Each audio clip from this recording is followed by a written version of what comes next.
On this week's episode, the boys tackle some low-hanging fruit and kind of the elephant in the room, working through the pandemic and how it's affected pressure integrity management and even the way we work. Let's go.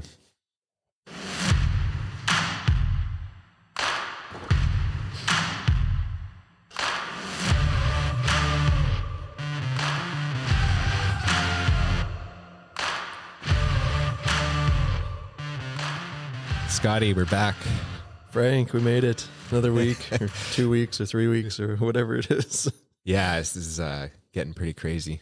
So I don't want to say it's been the elephant in the room, but it's been something that we haven't even brought up or even alluded to in our previous episodes, and especially something we started during this time frame. We haven't even brought it up. So Scott, what do you think we're going to talk about today? Yeah, and I think we kind of had this as an idea for a topic. We just didn't really stem any further than that. We may have, I don't know if we've touched on this, like some of the turnaround stuff, how it was different. Maybe I don't even remember. I'd have to listen to the old ones, but yeah, we definitely haven't really jumped into this one too much, but it might be a topic that's, I don't know, if not interesting, it's definitely relatable to anybody that's, still employed in the integrity industry. Yeah, that's right. If you haven't figured it out, and even from the intro, we're going to be talking about working through the pandemic and how it's affected our jobs as inspectors, I guess, so to speak. So, I don't know what we're going to call this episode, but the Great Migration sounds pretty funny to me, just because almost everybody moved from an office setting and started working from home, right? I like how you spelled migration. I was wondering what that word was there. That's a good title though. I like that. That's good. I'm horrible at spelling, just FYI. There's no spell check. We need to get a smart whiteboard. It probably spell checks it for you. It would, but it'd make me, I'm sad enough when I see those red dotted lines as it is when I type a report. So, oh, I love that, because then I know I can fix it and somebody's not going to read it and you're like, what was this idiot doing? Yeah. Well, actually, you know what? Grammatical errors are way better than saying you don't have enough info in your report. Yeah, I guess. I love it sometimes when it's like, it's half of it's blue underlined and you read it back. Like, I don't know what I'm trying to say there. I just got to erase this all. Like, I can't even piece it together myself. Yeah.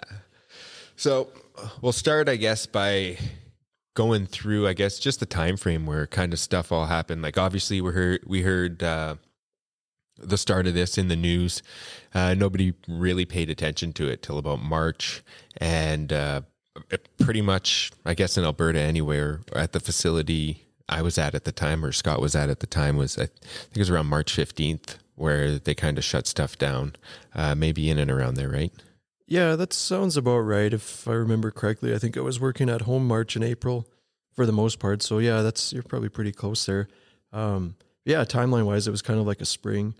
I guess it was late in the year, maybe early into the new year, around that Christmas, New Year's time, when it was a thing on the news, but it was just, one of those things you kind of thought would be gone in a month or two. And I even remember being on site, probably January-ish or something. And there was talk of, at the high level that, what would it be like if a turnaround got deferred because of this? That was just like a crazy idea someone had, and we all just kind of laughed it off. And we're like, oh, could you imagine that? Like, yeah. Let's start spreading that rumor around. That'll be good. And then before you know it, that's a reality. And it's like, hey, and I remember having the exit site kind of meeting, all right, get out of here. You're taking your stuff home and we're just going to see what happens. Like, oh, wow, this kind of a joke one-off thing we were talking about, just became a reality. Yeah. Wow.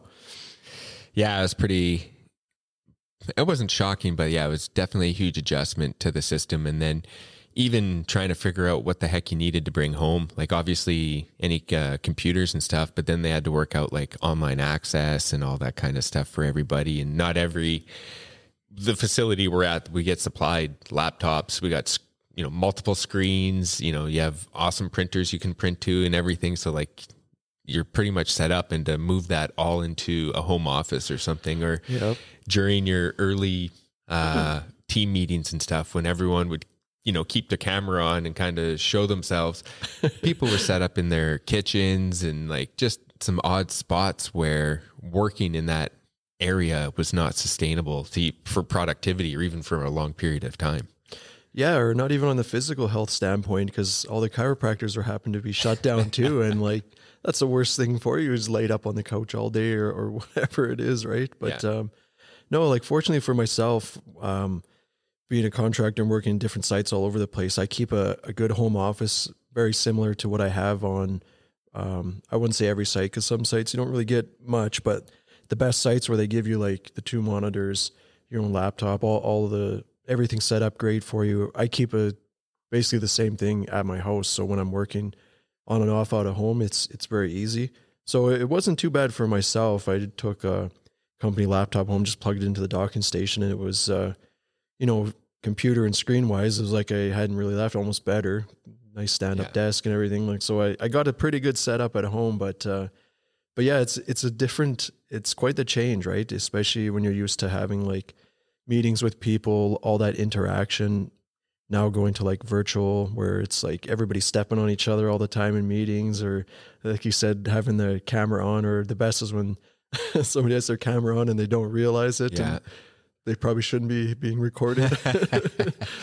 So yeah, it's quite the change with, little to no warning when you think about it. When there's talk about it, and then in a month or two, it's reality. That's a pretty quick change to go from. They pretty much flip the industry upside down, at least for what we do, right? Yeah, no, definitely. Especially our whole job is to have eyes on stuff and be in the physical presence of it. And it's interesting how they almost, I don't want to say shut everything down, but they postponed inspections until they could figure out, until they could figure out a game plan, and how is integrity management going to look when all the workforce is now off on site? Like, then what were the protocols for coming into site? What were the protocols for getting permits and all that other kind of stuff? So it took a few weeks, right, for everyone to kind of adjust and kind of even just wrap their head around it.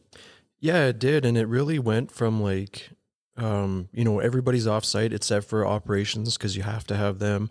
And even at one point, a few of the maintenance personnel, which you could almost say you have to have them too, they were off site, at least the facility we were at. I think they were doing like a 50-50 or 25% capacity, something or other, where they would rotate in like week on, week off, or week on, 2 weeks off, or whatever, something like that, just to reduce the numbers. So that's quite dramatic. You never see that, even in like downturns and recessions and that, where they reduce numbers. It's still, you still have like the core maintenance people that they don't really reduce too much. And same with your operations, because that's what you need to keep the place running and to keep it from falling apart. So it was, other than the operations, I think were the only people that, and I don't want to say untouched, they may have been reduced a bit too, but definitely not too extreme. Like, you can't have those people away from site. So no, and that's actually was probably one of the biggest threats identified, is if your operations team gets sick, or, like, how are you going to manage that? Can you pull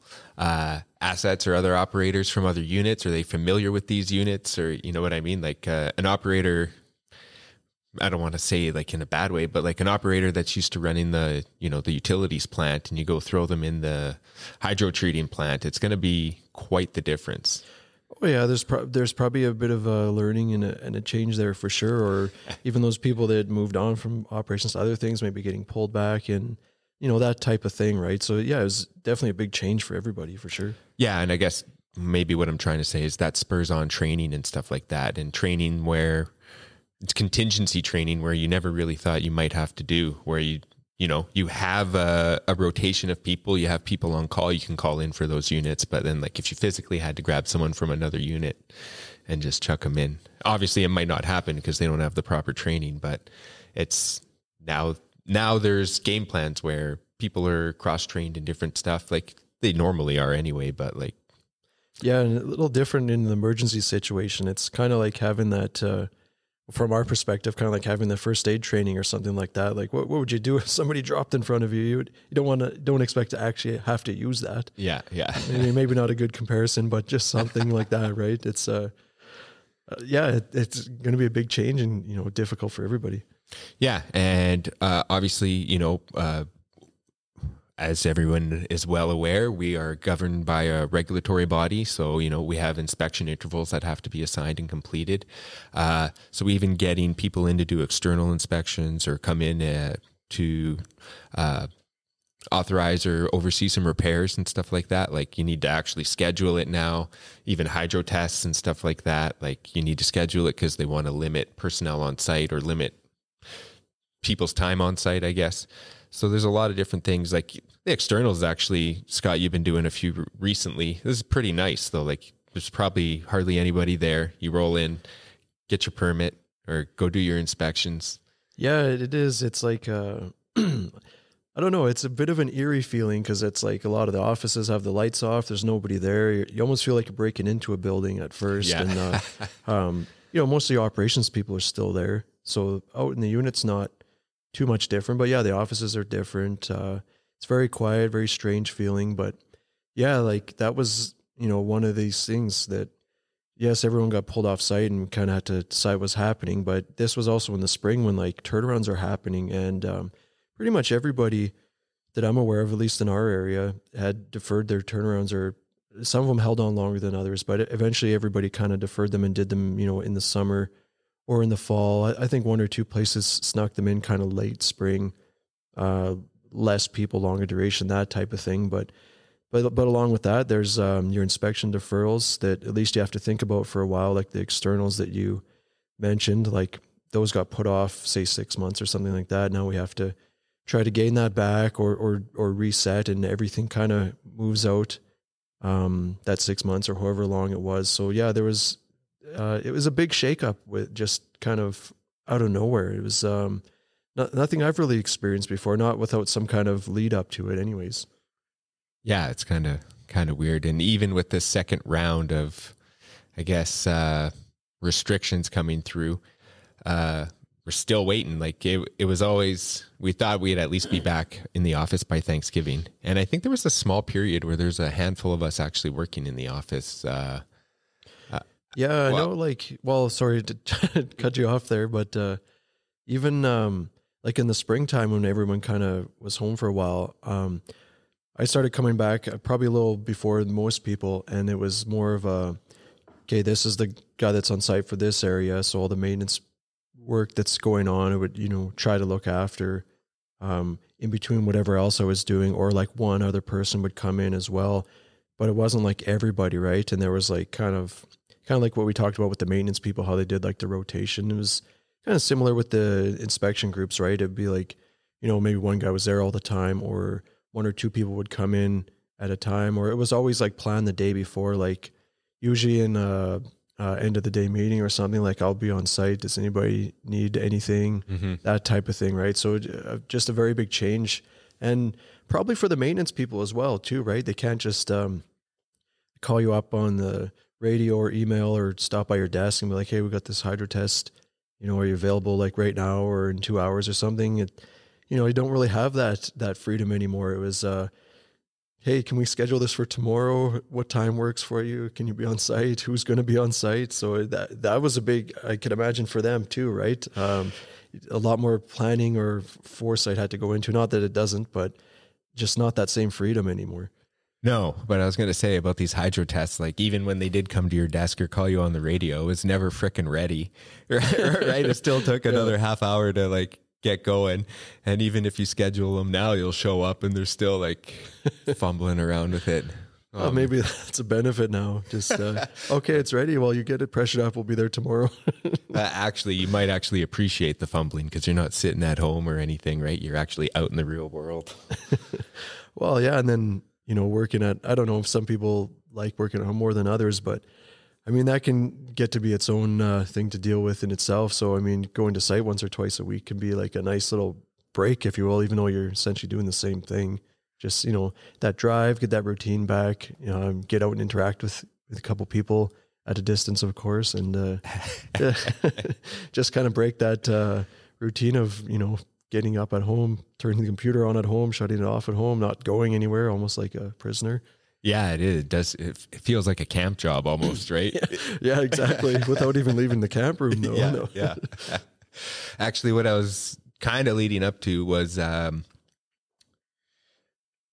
it was a change. Like during our turnaround episodes, we were working from home, and then all of a sudden, it was just one day, show up to site, and we're jumping into turnaround, right? And a lot of the maintenance crews and a lot of the mechanical crews for the turnaround were already on site like they normally are for a week or two ahead of us, right? Getting everything ready. So you kind of just walked into like a stagnant, like at-home environment where everything's relaxed most of the time to a turnaround environment. Even though it was a lot slower paced turnaround, it was still like a turnaround, right? And I guess, I don't know, turnarounds can be slow, but also like they ramp up very rapidly. And going for a few months without any real pressure from the work in like your office environment where people can come and pin you down for an answer or something if they need to. You're at home and, you know, all of a sudden you go from 0 to 100 real quick. It was interesting just to kind of see, and even some of the precautions we were taking, and even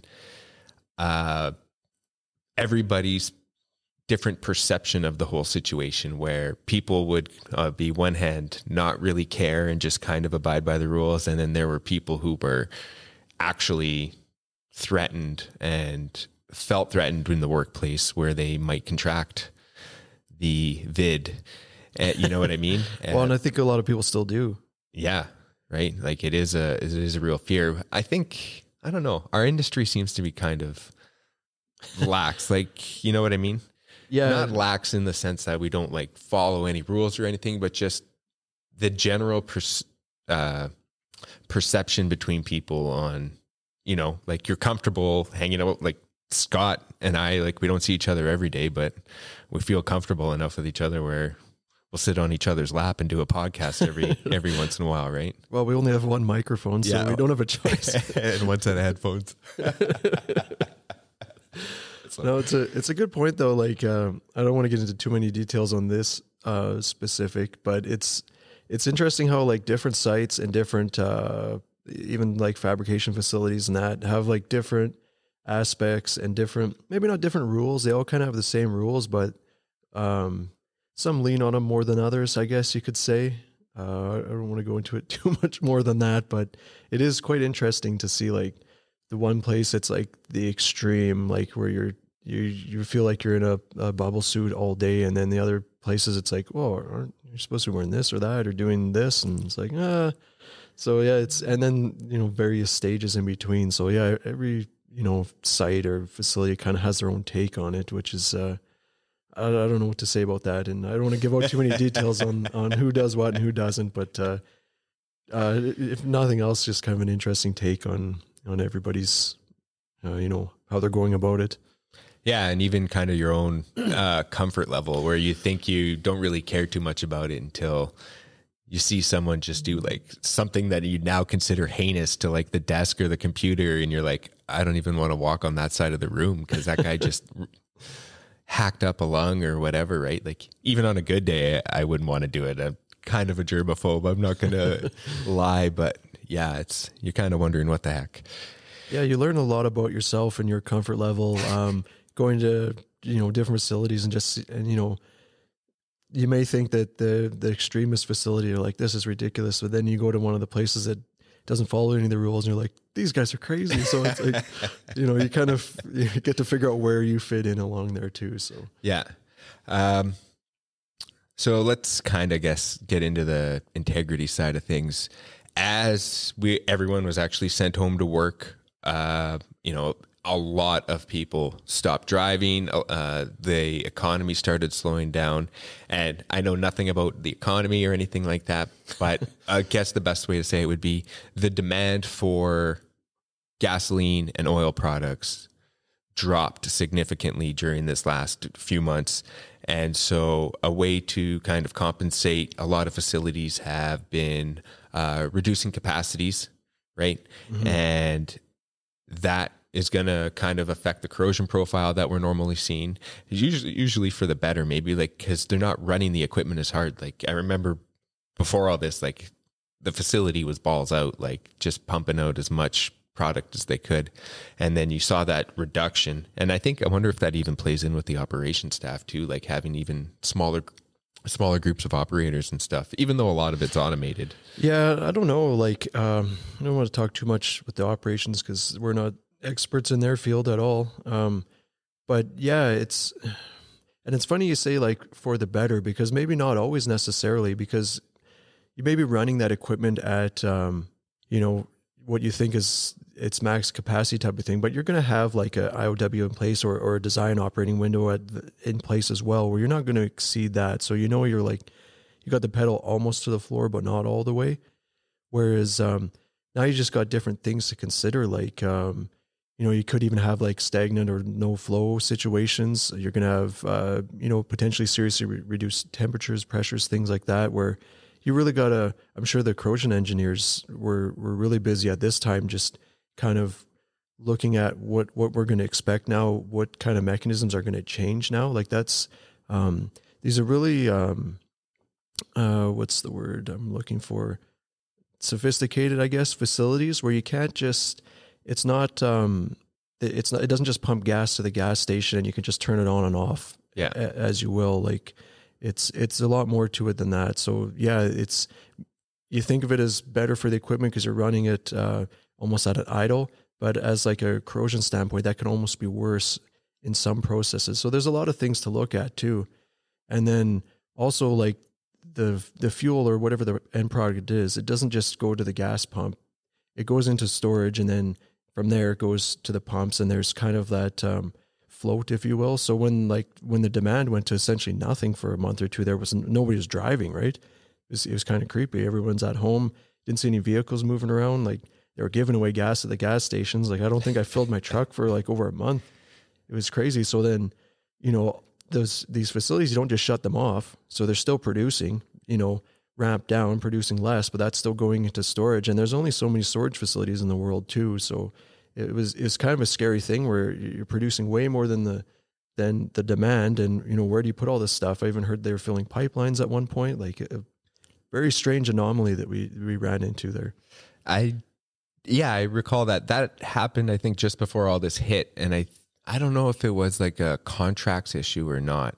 It was something like weird like that. The pandemic, or the beginnings of it anyway, may have had something to do with it because like China was shut down. And I wonder, that'd be actually kind of interesting to look at. I wish we did a little more research on that. We can have a continuation to this, but like, yeah, even I think what you're alluding to is like when the price of oil went to zero or negative at one point, that was like a futures thing. So that's basically like, into the stock trading where people are buying like the commodities and they realize they have nowhere to store it. So they're just paying to get rid of it because you can buy all these barrels of oil, but you're essentially on the hook to store it. Now, not in your backyard or something, but to rent a storage space or something like that. Right. So it created a very strange anomaly where we've seen like these unusual numbers where it almost seemed like the refiners and that were just giving the product away or paying you to take it, or, I don't know if that was the case, but it was a very strange bit of history there, at least for that 1 week. Yeah. Something when you're, not rambling, but while you're ranting. That's a good way to put it. I'd be interested to see how the throttle down of production kind of did affect a unit. Like I did say, usually, most likely for the better, but I'm interested to see how the throttle down in production kind of impacted the process, because you'd still need to run those processes at the certain temperatures and pressures as you would, right? It's just, I think the volume going through or the... and there's still the quality control side of your process too. Like you can't, you still have to meet certain specs, right? So, I'm sure there was a lot of involvement with, the corrosion engineer people before any of this happened. I don't think somebody just went in there and, grabbed the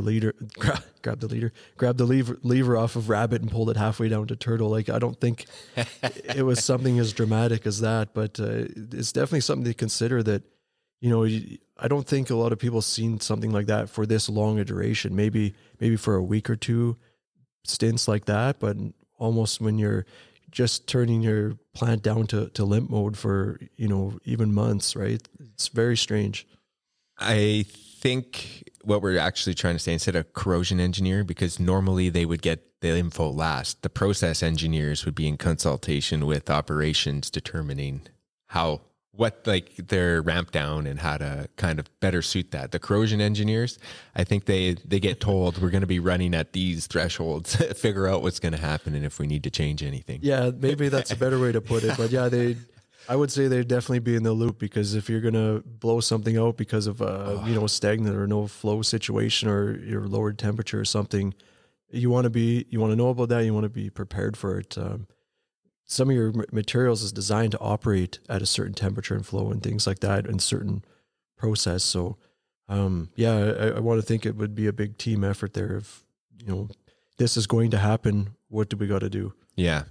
Well, even, the turnaround that I was planning got deferred to 2022 instead of 21, right? So, even that was a huge challenge, and that actually brought more equipment into scope because they had a threshold of a certain year, and then anything after that would be captured in a subsequent turnaround afterwards, right? And now that they'd extended it by that year, they had a new upper threshold for inspection cycle that brought in a bunch of other vessels, probably almost 40 pieces of equipment. Right. Instead of the next cycle that you get pulled into this one, there's kind of that split at some point. Yeah. They just split it and said, you know what, we might as well just bring them in. And then that way we can start their new cycle on an extended time frame and realign it further down the road. And what about the new equipment being fabricated? Like, this one is interesting. I got a good example. It's, that's one of those things where, not say every turnaround, but any like bigger facility, a lot of the turnarounds you're going to have like, where you're replacing a piece of equipment entirely, or at least some of it, a component of it, like a bundle or a channel head or something like that. Now, how often out of your 10 or 20 or whatever new piece of equipment you're putting in, do one or two of them, potentially not even make the turnaround or show up just in time? Those kind of situations. Like this one that we went through, that was supposed to be in the spring, got deferred to the summer. We had, I think it was just the bundles and like a cone reduction type of section being replaced. It was like 2 or 3, maybe 2 exchangers. I can't remember now. But anyways, so they were being fabricated and they were having all kinds of issues in fabrication. And this was before anything got deferred. And there was some real big concern on whether these are going to get into turnaround in time. And this is when it was still in the spring. So it was contingencies in place to have a local contractor build like a carbon steel one. I should say that I think these were upgraded to some sort of metallurgy, like going from carbon steel to Inconel or something like that. So there was like contingencies to have carbon steel replacements built so that those could be swapped in if these didn't show up. Their end of life was very quickly too. It was like less than a year, so there wasn't really an option to keep going. I believe these can be isolated, so I think it was like, let's swap one out, we'll isolate it later, whatever the case was. Anyways, so the turnaround gets deferred, happens in the summer. These things still are barely, they made it on time, I should say, but barely. Like, it was like the day where the decision was, I think a contractor or fabricator locally had already like started the carbon steel bundles and like they're, in mid fabrication. So those, because they had to start at a certain date or they wouldn't be ready as well. So that was like partly fabricated. Then these things finally show up. So that's like almost a good thing that the turnaround was pushed, because otherwise, our fancy new upgraded metallurgy, that wouldn't have happened. And there would have had to been additional little pit stop down the road, or these carbon steel ones would have went in and ran for the next, 5 years or whatever it was. So it's kind of an interesting turn of events, how like these couple months, the furrow actually helped the fabricator to get these things on time so we could actually get our new equipment in place. So yeah. I don't know, one of the helpful situations, I guess. See, we told you we'd deliver it on time, right? Yeah, exactly. You got it in. What's the big deal? Yeah. I wonder, like, this kind of stuff, especially for the new equipment stuff, I don't know how much do you think it's affected the regulator? Because normally it'd be a by appointment only kind of thing for them to go to the shop and certify the equipment, right? Yeah, that's a good point. I was kind of, when this all happened, it piqued my interest a little bit. So I was just kind of seeing what everybody was doing. And I know our regulator, I think at one point, I don't think it was for very long, but they were like kind of shut off to face-to-face contact. So they were extending like extensions and things like that. And then I think shop visits, they kind of stopped for a little while. And I believe now they're back in place, but it's, everyone has kind of their PPE protocol and, hand sanitizer and whatnot. So I think that's still going on. And it always was pretty much by appointment, but they were pretty flexible as far as like, hey, we need you here, they'll come do it. So that's definitely more enforced now by the appointment thing, the locations PP and whatnot. But yeah, it's kind of an interesting point, right? Especially if you're building something on a schedule. What about if your quality program's about to expire, audits, things like that, right? Yeah, well, at the facility we were at, their AQP actually kind of expired in the middle of it, and they got an extension, right? Yeah, and I don't imagine they were the only ones, right? No. And even like your fabricators too, right? They have to go through an audit as part of getting their AQP extended. So they were offering, I believe, pretty easy extensions to anybody that you just had to apply for them and you get it kicked out 6 months type of thing. And if this ended up being more than it was, that probably could have got extended further. But I think that was a feeling out stage where, okay, we'll push this 6 months. Let's just see what happens. And then we'll figure out a way to get the audit done, get the shop visit done, whatever it is you needed. Yeah. Still looking back, like it's crazy how much stuff got pushed out and like how we didn't even give second thought or any thought that like we'd still be frickin' under lockdown or semi-quarantine kind of thing, or you'd still have to be quarantining yourself or whatever, right? Yeah, and it was a scary thing too, like especially disposable individuals like you and me. There was a time where it was like, well, I'm going to be not needed here any second. And then you start looking around and talking to everyone at other sites and they're like, oh yeah, I'm already laid off or whatever. Yeah. Oh, so it's like, well, geez, like, where am I going to go? Is there going to be work in the fall? Cause we're somewhat seasonal what we do with the turnarounds, right? Especially when you jump into sites a little bit. So yeah, it was a time of fear there a little bit too, right? Where you didn't really know what was going to happen, right? So yeah, no, it was a bit sketchy for sure. So our AI kind of normally is by appointment. So I think they just kind of reduced the amount of shop visits that they had to do. They did some deferrals where they could. They also gave out some extensions, even on our safety tickets. I think there was a 6 month extension on their renewals there as well. But I went actually in like the heat of COVID. I went in and I did a couple courses. I think I had to do my fall arrest and confined space entry. Yeah, well, I was a little like creeped out at first, but there was like 3 of us in the whole class. Like it was actually kind of nice, except for having to sit there the whole 8 hours. Like my biggest gripe on a side tangent with all this stuff is I've gotten fall arrest, confined space, H2S alive. You get them every 3 years. And we've almost 20 years in the industry, Scott and I, like that's a lot of times going. They should just have a refresher. If anyone who's listening to this and you can do a refresher course that's like OSHA certified, get us in. Or can we just send you the money and give us a ticket? Because we know that's what you're after essentially. But yeah, it was good. All those, I didn't get any correspondence from any of them though, saying that our tickets were extended by that 6 months. I think I did. No, nobody reached out to me, but I was looking, I don't know why, but I was looking into one of the safety places I like to go to for something. I can't remember what it was, but they had like kind of, their calendar to pick when you wanted to go at a certain point, like for a month or for a couple of weeks, you couldn't take anything. And they had some information up there saying like, OSA certs or, what is it, N-form or whatever, that's H2S, a couple of these, whatever you call them, safety governing bodies or whatever, any of their tickets were extended for 6 months if they expired on, this date window. So you couldn't really like, oh, my ticket expired 6 months ago, it's still good. Didn't really work like that. It was, if it kind of fell into this window and you were trying to get in for renewal, it got extended. So I did see a bit of literature on that. I can't really say exactly what it was. 6 months is coming to mind. Maybe it was 3 months, something like that, where they did like push that all out. And I'm sure like the site safety people are aware of this and like they'll look at a date on ticket. Okay, you're still good for a little bit. Yeah. Yeah. Okay, a little side tangent there, I guess. But now that we're all kind of accustomed to working from home, we kind of have a schedule where you'll go in and, like Scott alluded to, you'll kind of ask your team on your Skype meetings or whatever you use, if there's anything you can grab while you're on site for them or inspect.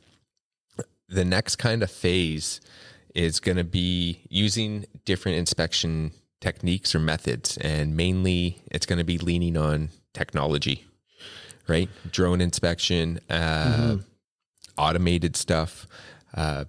It's just all sorts of, I don't know, stuff that I was really fighting, I'd say a couple years ago, but I've kind of embraced in the last few months, or began to embrace anyway, especially on the drone side.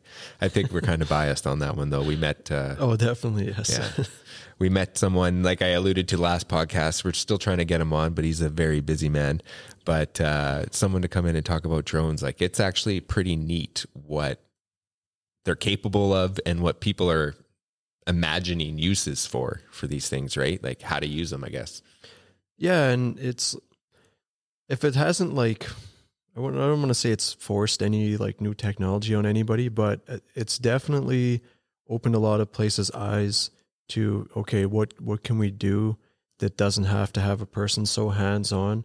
It kind of goes hand in hand with the, wow, we don't need all these people at site or, in the office. This affects a lot of industries all the time. They can, 90% of what they do is on the computer. Why do they have to drive an hour to this location to turn on a computer to do their job and then drive an hour back? Or so they can listen to podcasts, so they can listen to this podcast. Yeah, well, you can listen to that at home. That's one of the things I like about at home is I can crank the music up as loud as I want now, and it's not going to bother anybody. So, but yeah, people can be productive at home if their job is mainly on the computer anyways. So yeah, I think looking at some new technology, everybody, I think that's opened people's eyes for sure to at least look at it we don't have to have, this person go into this vessel, or, maybe they do, but we can fly in there with, a drone or something like that. That's not going to, die or be seriously injured. Check it out first. And, okay, there's nothing worth going to look at, or, okay, here's this one area of interest. Let's go look at that. Just a lot of things like that. I think that's where the industry was going anyways. I think this whole thing just kind of fast tracked it maybe, or kind of put people on that track to look at it. Fast tracked a lot of things, even us doing this, well, really, yeah, right. So, no, it's pretty neat. I like the idea of drones as cursory inspection tools, and even actually for externals. That's really good, especially a big tower stuff. I do enjoy climbing them though. It feels like a mini achievement if you get to the top of something that's 160 to 200 feet tall and kind of swaying in the wind a little bit, right? It's always kind of neat. Oh, sure. Especially when it's cold and windy out, that's the best. Yeah. But it's, I don't know, when you do, let's go with external. That's a good example. When the weather's comfortable, you're going to do a really good job of that inspection, or you should. If they happen to be in the winter, maybe not so much now, it's not that cold yet, but when you get into the real winter, we're talking minus 30, are you going to do as good a job on that inspection, or are you going to do most of it from the ground? Are you going to burn through it quickly so you can get back inside and warm up? Where, that might be an application where the drone is just as good. Because I'll never say the drone inspection is better than a person doing it. It's not. But maybe in that application it is, because you can fly around with the drone, shoot a nice 8K video, and then you can get some really good images of what's going on, and really spot that damaged insulation that you're looking for anyways. So easy 8K video. Holy. They can do that, can't they? Yeah, oh yeah, they definitely can. No, yeah, you're right. Even if you're doing an external on a tower, right, you're only limited to the platform access, and sometimes the platforms don't go all the way around them. Sometimes they only extend maybe 12 feet in length, just off the one side. So you're kind of limited. It'd be nice to check the backside. The one thing that's super close detail, but even the caulking joints and stuff like that, I think that would be hard to kind of see with a drone. But it depends, I guess. If depends how split open they are. It depends how close you're allowed to get your drone. I guess those type of things. But even like you mentioned the limitations with the platforms. Like how about the piping and stuff too? That's kind of in the rack or kind of halfway up the tower and shoots off somewhere else. You can kind of see it from 30 feet away. But like, oh, is that cladding peeled off or what's going on there? Is that vent? Like what's happening? So you could fly in there and get a little better look. Like, okay, yeah, we probably should get the rope guys in to fix that or build a scaffold where otherwise it's, you're going to leave it or you're going to try to get up to it with a scaffold or something and realize that, oh, I guess we didn't really need to bother with this. Yeah, no, it'd be neat to fly through that kind of stuff and just kind of play around with it and see what you can do. But pilot skill, how close you're allowed to fly on site, and then obviously what your machine or your drone's capable of. Yeah, there's a lot of things with it too, right? It's not as easy as you might think it is. But what about those creepy robot dog things? Those are good. You see a pack of those running around? Yeah. Inspections for you. Like that's kind of a weird thing to think about, but it's coming too. I kind of so Scott and I actually watched a seminar yesterday about using technology in the industry and within facilities. And they did have those dogs. They're similar to the Boston Dynamics, like Spot, I think it's called, but it was a European company. But did they use them for inspections? Or was it just kind of like gas detection? And it seems to be what they were leaning to with that, but they did have I think there was some discussion on temperature limitations and that. So that'd be something like you could get into some of your equipment that's operating, quite hot that you wouldn't really get a person in there. Like I'm thinking underneath heaters and things like that. I don't know what you'd be looking for with that thing. Like if it could do thermography or something like that for you, that'd be pretty neat. I don't know if it's quite there yet or if it can do that, but I don't know. That's something you could see a little dog running around the unit or you take it out there and, do it for you. Well, type of thing. Hydrogen reformers are notorious for being super hot underneath them. And you do need to monitor some of the welds under there if you have a certain dissimilar weld configuration, right? So that might actually be something you could use it. Yeah, that is creepy though. I would climb up a ladder if I saw one though. I'd be like, that's it. Well, and then what if it starts climbing up the ladder after you? There'd be no, I don't give them that much credit. Not yet. Can probably run as fast as you. Like that's terrifying. Yeah, I probably can run as fast as you. Yeah. I don't know. I don't know if I like it.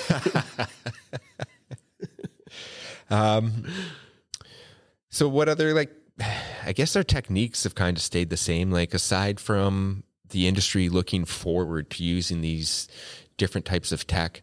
Actually the one kind of cool thing that we saw, but seems kind of useless was there was a robotic arm that would scan elbows or piping with phased array probes, and it would make a 3D modeled component, and it would actually model all the thicknesses and everything on it. So you'd actually have a virtual elbow, but it was like a guided scan. So you'd put the probe in this arm and you would run it, and it would show you the coverage. It would create an image as you were scanning of the elbow. And then you can plot that as a CML point in your IMS program.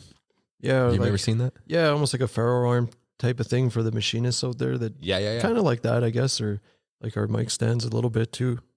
But I think with that, it takes a little bit of the operator dependency, uncertainty, if you will, out of it to some degree, because it's automated now and you know exactly where the thing was scanning, where it was set up, where I think that's maybe not so much for corrosion and thickness and that, more on the weld quality side of things. But I think that's one of the knocks on UT that people have is it's very much up to the person operating it. Mm-hmm. There's no nice picture like you get with your RT, that type of thing. So maybe it takes that concern out of it a little bit.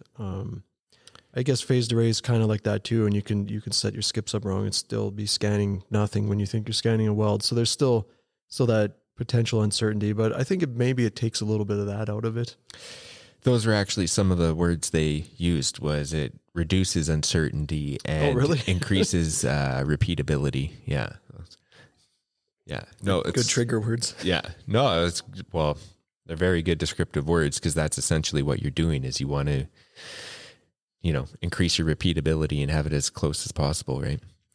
Yeah, that's the idea, right? Especially like piping that's not insulated.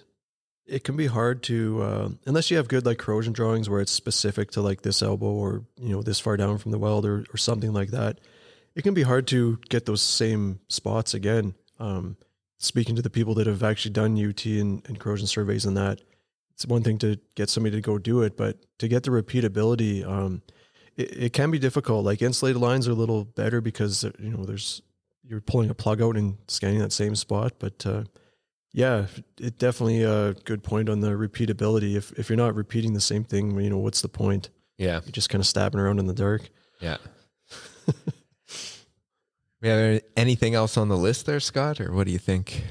Have we tortured people enough listening to something they've been beaten to death about for the last 9 months? Yeah, I don't know. Did we even touch on I don't know. It says working from home is a lot weirder, right? And it's got its benefits and it has its drawbacks, but Yeah, and I mean, like it or not, I think this is kind of the future, at least to some degree, just for a little more percentage than we're used to, right? I don't think you're going to quite see the packed office buildings or site buildings anymore. I think just kind of realizing it's not necessary. And I don't know if it's really going back from this too much, maybe to some degree, but this definitely, some portion of this is here to stay, I would think. Yeah, no, I agree.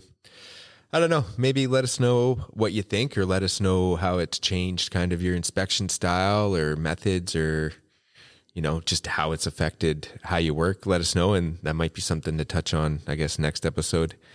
Yeah, it's interesting to hear what other people are doing and what other sites have done, what they did in the spring when this hit, what they did on their turnarounds, kind of what they're doing now. The work from home theme is quite common with everybody, but it is quite interesting to hear what everyone else is doing, and we'd love to hear what you're doing. Yeah, the longer drawn out turnarounds I kind of like, but also it's too long, right? But I guess it depends on the facility and how they can kind of isolate units or equipment and how they can drag that out. Yeah, that's kind of a good example. Like the turnaround you and me did in the summer, I don't think it changed too much other than PPE and distancing and those type of things. But as far as like duration and manpower, it essentially went as planned. But I know there were some other facilities at the same time doing their turnarounds, and they opted to go with the, like no night shift. Instead of 2 months, it's 4 months, or 1 month, it's 2 month type of thing. So it was like one shift with a few less people, maybe longer hours in the day, but less people on site and just drawn out a bit longer. So that's one way to go about it. I didn't do a turnaround like that myself, so I can't really speak on it too much. But it's just it's kind of neat to see how everybody handled this and what worked and what didn't, and what are people thinking about for next year. Yeah. All right, Scott. Give me that look. You got somewhere else to be, or I gotta make a important phone call right now. So oh yes. I don't know. I kind of want to edit this part out. I don't like it, but you're right. So stay safe out there, and we're working on some good episodes, I think, coming up. Right, Scott? We got a lot of good stuff in the bank here. It's just some of them are multi-episodes, so we're a little scared to pull the trigger because we got to commit the extra time. I don't know what it is, but we got some good info in the bank for sure. Got some good guests lined up. Just scheduling that's a little harder now, even though everybody's at home. It's just the meeting up thing is it's different for everybody. Yeah, no, definitely. Thank you again for listening. Don't forget to subscribe, share. You can check out our website. Not much is on there actually, though, except for the episode artwork. So if you want to check out kind of what the episodes look like, go check it out. Let us know how it's affected you guys. And Scott, I guess we'll talk to these guys in a week or two. Yeah, I guess. Hopefully not more than 2 weeks. So try to get back on schedule. Stay safe out there.